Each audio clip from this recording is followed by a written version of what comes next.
Okay, so here we are in a Challenger Hellcat, and here's the center stack.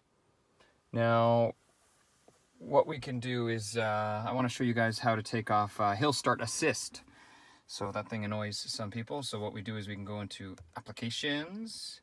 Let's just try to focus a little bit better on there. There we go.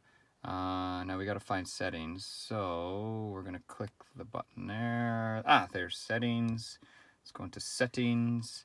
Now we got to try to find Safety and Driving Assistance. It's right there, but it's actually kind of cool. There's a bunch of other stuff you can do, but anyway, let's go where we planned on going. Safety and Drivers Assistance. And let's see, backup camera, this and that. Blind spot on. Yep. Let's see what else we can find. Hill Start Assist. There we go. So if you have a manual transmission, and when you release the brakes, if you want to actually roll back and then use your clutch, you click that on. If you want the vehicle to hold, then you click that so the check mark is there, and then the vehicle will hold until you actually start moving, and then the vehicle will automatically release the brakes. So that's your Hill Start Assist. You can actually disengage it in the settings. I didn't know, so I thought it would be a cool video to show you guys.